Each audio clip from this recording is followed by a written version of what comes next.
ಮೈಸೂರು ಒಳ್ಳೆಮನೆ ಸವಿರುಚಿ YouTube ಚಾನಲ್ಗೆ ಎಲ್ಲರಿಗೂ ಸ್ವಾಗತ. ನಾನು ಇದನ್ನು ನಿಮಗೆ ಬಾಂಬೆ ಸಾಗು ಹೇಗೆ ಮಾಡೋದು ಅಂತ ಹೇಳ್ಕೊಡ್ತಾಯಿದ್ದೀನಿ. ಮೊದಲಿಗೆ ಬಾಣಲೆಯಲ್ಲಿ ಎಣ್ಣೆ ಹಾಕಿ ಸಾಸಿವೆ, ಕಡಲೆಬೇಳೆ, ಉದ್ದಿನಬೇಳೆ ಹಾಕಿ ಸ್ವಲ್ಪ ಫ್ರೈ ಮಾಡಿ ಇದನ್ನು. ಆಮೇಲೆ ಮಧ್ಯಕ್ಕೆ ಸೀಳಿರೋ ಹಸಿಮೆಣಸಿನ್ಕಾಯಿ ಮತ್ತು ಕರಿಬೇವು ಸೊಪ್ಪು ಎರಡೂ ಹಾಕಿ ಫ್ರೈ ಮಾಡ್ತಾಯಿದ್ದೀನಿ. ಇವಾಗ ಉದ್ದಕ್ಕೆ ಹಚ್ಕೊಂಡಿರೋ ಈರುಳ್ಳಿನ ಹಾಕಿ ಫ್ರೈ ಮಾಡ್ತಾಯಿದ್ದೀನಿ. ಇದನ್ನು ಚೆನ್ನಾಗಿ ಫ್ರೈ ಮಾಡ್ಕೋಬೇಕಾಗುತ್ತೆ ಈರುಳ್ಳಿ. ಇವಾಗ ಸ್ವಲ್ಪ ಈರುಳ್ಳಿ ಚೆನ್ನಾಗಿ ಬೇಯಲಿ ಅನ್ನೋದಕ್ಕೋಸ್ಕರ ಸ್ವಲ್ಪ ಸಕ್ಕರೆ, ಸ್ವಲ್ಪ ಎರಡು ಸೇರಿಸ್ತಾ ಇದ್ದೀನಿ.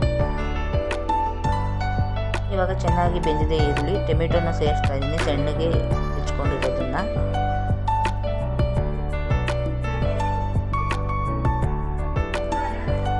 ಇದು ತುಂಬ ಚೆನ್ನಾಗಿ ಬೇಯಬೇಕಾಗುತ್ತೆ. ಎಷ್ಟು ಚೆನ್ನಾಗಿ ಬೇಯಿದ್ರೆ ಅಷ್ಟು ಚೆನ್ನಾಗಾಗುತ್ತೆ ಸಾಗು. 1 kg ಆಲೂಗೆಡ್ಡೆನ ಬೇಯಿಸಿ ಸಿಪ್ಪೆ ತೆಗೆದಿಟ್ಕೊಂಡಿದ್ದೀನಿ. ಇದಕ್ಕೆ ಸ್ವಲ್ಪ ನೀರು ಸೇರಿಸ್ಕೊಂಡು ಕಲಿಸ್ಕೊತಾ ಇದ್ದೀನಿ.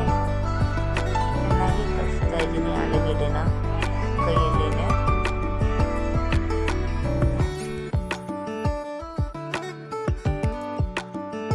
ಈ ಟೈಮಲ್ಲಿ ಸ್ವಲ್ಪ ಅರಿಶಿನ ಪುಡಿ, ರುಚಿಗೆ ಎಷ್ಟು ಬೇಕು ಅಷ್ಟು ಉಪ್ಪನ್ನು ಸೇರಿಸಿ ಮಿಕ್ಸ್ ಮಾಡ್ತಾ ಇದ್ದೀನಿ. ಎಣ್ಣೆ ಹಾಕಿರೋ ಈರುಳ್ಳಿ ಟೊಮೆಟೊಗೆ ಇವಾಗ ಮಿಕ್ಸ್ ಮಾಡಿ ಇಟ್ಕೊಂಡಿರೋದನ್ನ ಹಾಕಿ ಸ್ವಲ್ಪ ಫ್ರೈ ಮಾಡ್ತಾ ಇದ್ದೀನಿ. ಎಣ್ಣೆಯಲ್ಲಿ ಸ್ವಲ್ಪ ಹುರಿತಾ ಇದ್ದೀನಿ ಇದನ್ನು, ಆಲೂಗೆಡ್ಡೆ ಬೇಯಿಸಿರೋದನ್ನ. ಇವಾಗ ನಮಗೆ ಎಷ್ಟು ಬೇಕೋ ಅಷ್ಟು ನೀರು ಸೇರಿಸ್ಕೊತಾ ಇದ್ದೀನಿ.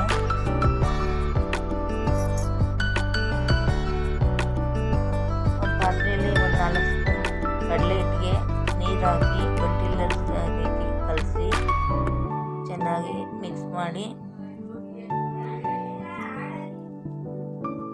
ಇದನ್ನು ಕೂಡ ನಾನು ಇಲ್ಲಿಗೆ ಸೇರಿಸ್ಕೊತಾ ಇದ್ದೀನಿ.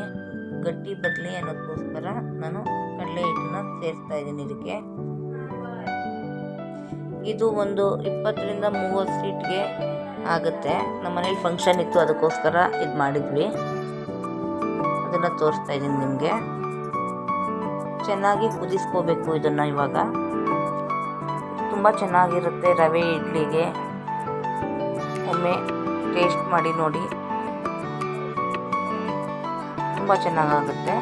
ಇವಾಗ ಚೆನ್ನಾಗಾಗಿದೆ ನೋಡಿ, ರೆಡಿಯಾಗಿದೆ ಇದು ಬಾಂಬೆ ಸಾಗು ರವೆ ಇಡ್ಲಿ ಜೊತೆಗೆ. Thank you for watching.